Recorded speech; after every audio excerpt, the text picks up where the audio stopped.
it's urban deportation. And Mia is now is going to be deported on July 19th. She has, the reason we're here is to help her raise money to pack her store up and to be able to put a down payment on another location, because aquí estamos y no nos vamos. She's being displaced. She's probably going to have to go somewhere other than Valencia, but it's time that we take the streets back, take our community back. And we really appreciate everyone here. Mia González. Señoras y señores, les presento a Mia González, la dueña de la tienda Encantada. Y el motivo del por qué estamos aquí. Mia, unas palabras. Gracias ustedes. I have to say that I was laughing with Betty. I was saying, boy, this is the best disaster party I've ever experienced in my entire life. But it's lovely to see that how we are family. And we've grown up together. We've done so many things in the community. But more importantly, how you've supported a small business like Encantada. I took the venture on with my family at the time and then did it independently. And it's very difficult to do a cultural business and to try to maintain and sustain yourself. And try to be interesting and promote other artists as well, and doing handmade and two-dimensional and three-dimensional work. It's unfortunate what's happened to us on Valencia Street. We were there dodging the bullets. I remember we was a number of times when we would dodge the bullets from across the street from La Rondalla, when Valencia Street was 4 lanes and then got down to 2 lanes, and then those parquettes, which I can't stand, and then it's just what happened. I felt like we were the frontiers people of a small business that loved what we did passionately, but we also, unfortunately, made that street very comfortable for us, for others, but we paved the road, but also paving that road moved us out. So that was a real unfortunate situation. My building has been sold 5 different times.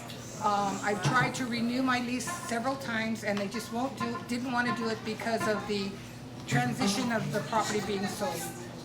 And then as a result, I had subleased because it was very expensive, the rent, and I decided to do that. The new owners decided to say, you cannot do that anymore. Just continue with what you're doing, and you're not going. And then I said, well, I'm going to be safe. They said, sure, no problem. So I kept paying the rent, and then finally I got a notice, a 30-day goodbye eviction notice. Shocked the hell out of me. So that's what we were trying to fight it, and they do not want to hear anything about it. We do not know what the property is going to be turning into. My space is very, very slum. That particular block is very, very beautiful, and it's very nice. But they haven't told us, is it a restaurant, is it a high-end clothing shop? They refuse to have any kind of dialogue with us. So we don't have a leg to stand on. So we've had to go packing up. And Mia is part of the cultural legacy of this community. She is one of many shops and many locally owned businesses that make the Mission what it is. It's very sad to see, week after week, to see the local shops disappear, and you have businesses that are coming in to improve the area, but they're excluding a whole community. And we want to use this opportunity not only to support Mia, but also to start making a case for our cultural legacy and our historical sites. Our businesses are part of that. Our institutions, our nonprofits. It's important to take a stand and start speaking out. No más hiding and staying away from Valencia. Make your presence known. Running away or saying, I can't take this, is not going to make the situation better. We need to have the presence that we've always had.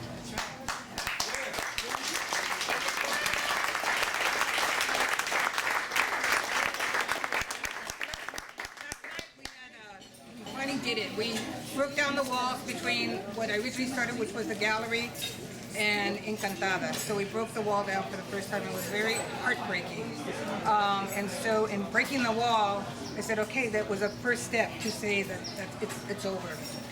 So when we did that, we started taking things down as part of the collection. There's pieces that we have that are not going to be for sale. So we're putting other things in the other room for sale. There's a young woman who works with me, and she came in to work today, and she was freaked out. She was, did somebody steal anything? What happened? Because everything was all over the place. So we are selling things in the store because we need to raise the revenue for potential either storage and a relocation. So we're looking forward to a couple of things. We're going to be setting up on July the 17th, we're going to do a live art auction. And we're going to have a celebrity guest here, hopefully, and some artwork that are going to be donated for the fundraiser. We've had musicians donating some time for that event as well, and hopefully we're going to have a very lovely mezcal tasting event along with that. And on the 19th, which is our actual date, we would like to have a closing ceremony, and that would be that will end Encantada on Valencia Street. So really look forward to your presence to help us spiritually move on. Your love and support of what we've done for the last 16 and a half years means it's something I could carry with me forever, and I'm deeply indebted to each and every one of you. And I said I wasn't going to cry, but I'm sorry. So I thank each one of you from the bottom of my heart. I want to say that on July 17th, we're having the auction. Mia has some one-of-a-kind pieces that are worth quite a bit of money. If one of those pieces sold, Mia would be able to move forward. So I encourage you to invite collectors, art, fine art owners of shops that would like to come in and buy lots of material and unique collectible items that are worth quite a bit. I mean, she has amazing things in that little store, and we need to move forward, and it'll be a good thing because when she moves on, it's just going to get bigger and better. And thank you for being here. We'd like to invite you to buy the raffle tickets. They're $5. We're going to be doing intermittent raffle sales because there's quite a few prizes. They're all over $100. Viva Rocha, Back to the Picture, Encantada T-shirt, Scarlet Sage, Jorge Alejandro Mujia, Martina La Latina Chocolates, Radio Habana, Black and Blue Tattoos, Dr. Benny the Dentist, Hanlon Architect, Recalito, and Roosevelt Tamales. We have some pretty good prizes, $5. Every penny helps. Thank you for being part of this community and keeping it alive, because you are what's going to save this community. No one else is. That's right.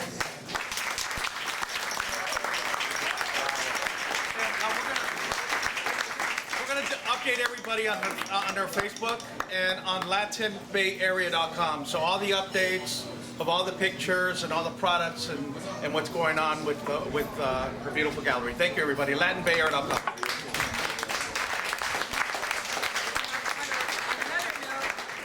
Very lovely suggestions from very handsome men saying that they want to, you don't have to be handsome, but to come and help pack. There's a lot of heavy items that we do have in Encantada. And we have to dismantle a lot that we did in the back, because wherever I go, I'm going to need those materials. So we're taking volunteers. Also, on that note, another big need that Mia has, because she's transitioning first into a storage unit. So a big need that she has is if somebody was willing to pay for a storage unit for 3 to 6 months, that would take a lot of weight off of her, because this is her livelihood. So she's having to also, pay her bills to live while she's going through this transition. And she doesn't have things like unemployment or anything like that. So we're needing a storage unit, we're needing physical labor, we're needing moving boxes, there's bubble wrap, lots of bubble wrap. So those are all the things that we need. We're going to get to some music with the Mission District Latin Jazz All-Stars.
We fell down, got scraped, got bloody, and we got right back up.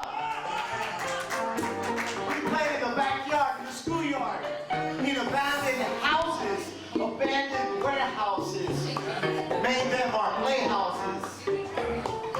And we played hide and go see in the garage. Peekaboo, I see you, you fool. We built cardboard houses, had funerals for our goldfish, our cats, and our parrots, and buried them in the backyard and put flowers on them. We got credit at the corner store. And our papa would pay the bill every Friday when he got paid. No such thing as credit cards. Thank God we didn't get raised with them credit cards. We had garage parties with black lights, red lights, and strobe lights. And due to those 45s of Smokey Robinson, the Miracles, Stone Blood, while macking away in the middle of the night. We didn't grow up with pagers, cell phones, texts, iPods, MySpace, YourSpace, Twitter, Facebook, and nothing but a two-face. I never got stuck on a computer or trapped in a chat room. We had one home phone that was Atwater 22432.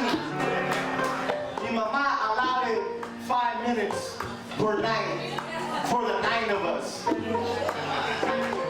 I finally said, later, Mommy, I went to the corner phone booth and I gave everybody my number, my private number. And I told everybody on the block, you hear that phone ring, you call me, you come get me. And then everybody started giving out that number. And guess what? There was no minutes. For 10 cents, you could talk all night long. Now these tricksters, Sprint and AT&T and Verizon's got you fooled that they're giving you free minutes. There was free minutes. There was no such thing as 50 minutes. I learned English watching Mickey Mouse. MICKEYMOUSC.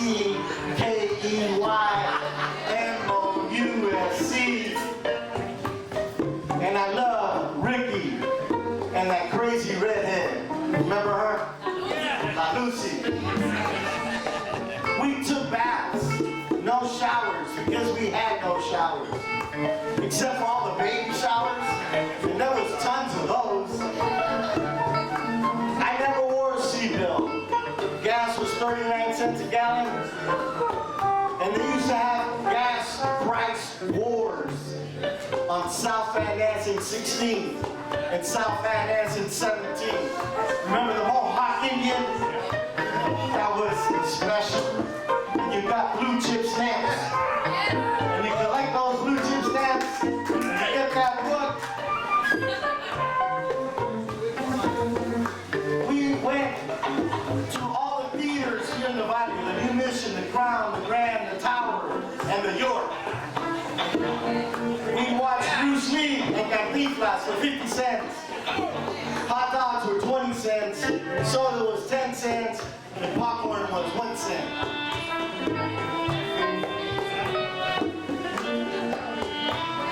We jumped on Mimi and the Jitney. We go to Chinatown, the Golden Gate Park, Coit Tower. And my favorite spot was Playland at the beach. We love the Giants. We were the faithful 49ers. Win or lose, we waited for those Super Bowls. We played spin the bottle from Las Rucas on our block. I became a risk taker. I got creative. I became an entrepreneur. I reinvented myself 5 times.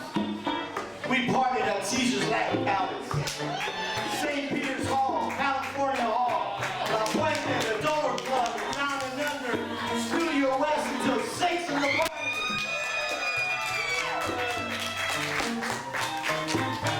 El Barrio La Misión created its own sound. From Limbo to the Latin Bloods to the ghetto, Los Beamers, Alma del Barrio, Típica Cienfuega, Salsa Caliente, John Santos, John Calloway, Gary Flores, and Ed Aguilar, Mago, Sapo, Azteca, Santana, and it's still going strong. Look at Loco Poco. We grew up with conga drums, cowbells, flutes, and bongos in Cheyenne at El Parque Dolores until La Pinche Chota showed up and started arresting everybody. I